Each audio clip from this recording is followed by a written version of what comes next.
खत्म होनी है, जैसा आप सब अवगत ही हैं। बहजोई में हमारा जो स्ट्रॉन्ग रूम है, वेयर हाउस है, वहाँ पर 4 मतगणना हॉल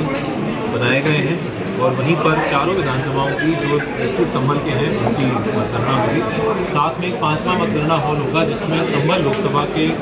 डाक मतपत्रों की मतगणना होगी। इसमें जो संभल लोकसभा की 3 विधानसभाएं हैं, संभल, असमौली और चंदौसी, उनकी मतगणना यहाँ पर होगी और कुंदलकी और बिलारी की मतगणना मुरादाबाद ज़िले के अंतर्गत होगी। इसमें जो सारी व्यवस्थाएं हैं वो आयोग के दिशा निर्देशों के अनुसार हम लोगों ने पूरी करा ली है। सभी हमारे जो मतगणना में लगे कार्मिक हैं उनका ट्रेनिंग हो चुका है। सेकंड ट्रेनिंग उनका आज किया जा रहा है। रैंडमाइजेशन हमारा प्रथम और द्वितीय हो चुका है और कल प्रातः अर्ली मॉर्निंग में हम थर्ड रैंडमाइजेशन करके ये निर्धारित करेंगे माननीय प्रेक्षक की उपस्थिति में कि कौन सा मतगणना कार्मिक किस टेबल पर जाकर मतगणना करेगा। प्रत्येक मतगणना हॉल में ईवीएम के लिए 14 टेबल की काउंटिंग होगी और उनका राउंड वाइज जो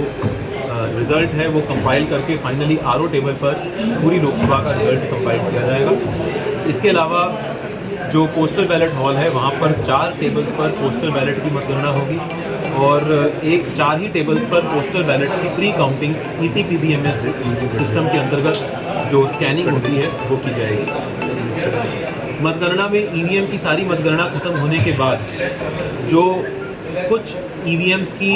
वीवीपैट की पर्चियों की काउंटिंग होती है वो पूरी मतगणना खत्म होने के बाद अंत में प्रत्येक मतगणना हॉल में प्रत्येक विधानसभा में एक टेबल पर निर्धारित टेबल पर की जाएगी, जिसके लिए अलग से आयोग के दिशा निर्देशानुसार व्यवस्थाएं की गई हैं। क्योंकि गर्मी का प्रकोप काफ़ी ज़्यादा है तो हमारे सभी मतगणना कार्मिकों के लिए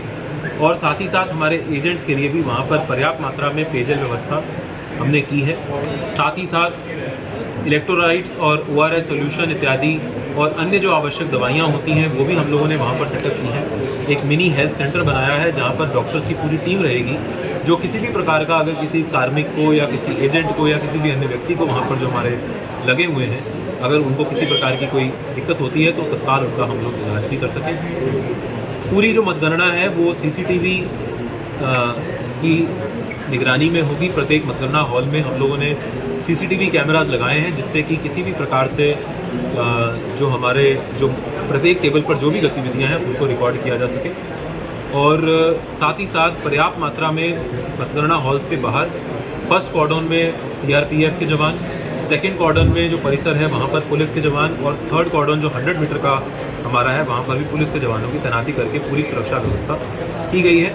इसमें किसी भी व्यक्ति को जो निर्धारित कुछ अधिकारीगण हैं आयोग के निर्देशानुसार, उसके अतिरिक्त कोई भी व्यक्ति अंदर मोबाइल फ़ोन या कोई भी अन्य ऐसा लैपटॉप, टैबलेट या कम्युनिकेशन डिवाइस लेके जाना उसको अलाउड नहीं होगा। और मतगणना की जो सैंक्टिटी है उसको मेंटेन करना है और 100% पारदर्शी रूप से सभी लोगों को समय समय पर जो सूचनाओं का डिसेमिनेशन होता रहे, आदान प्रदान होता रहे, उसकी हमने पूरी व्यवस्था की है और उसी के अनुसार सारे प्रोटोकॉल्स को पालन करते हुए मतगणना।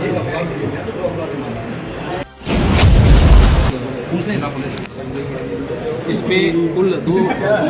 डिवाइड किया गया है जिसमें मतदान केंद्र परिसर और उसके बाहर 2 जोन बनाए गए हैं और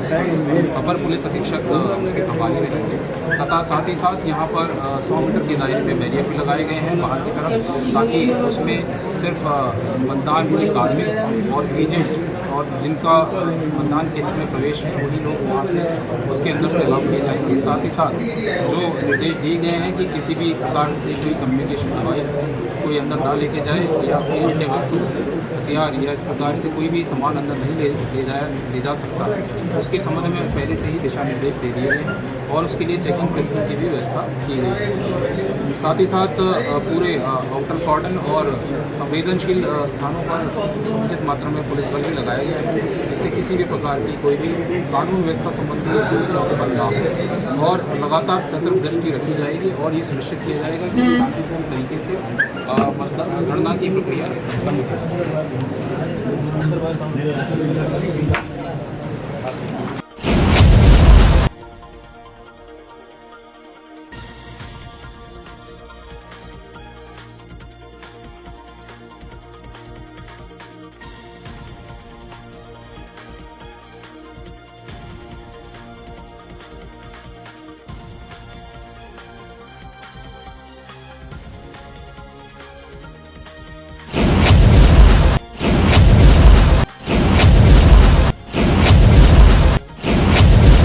हमसे जुड़े रहने के लिए हमारे चैनल को सब्सक्राइब करना ना भूलें, साइड वाला बटन जरूर दबाएं।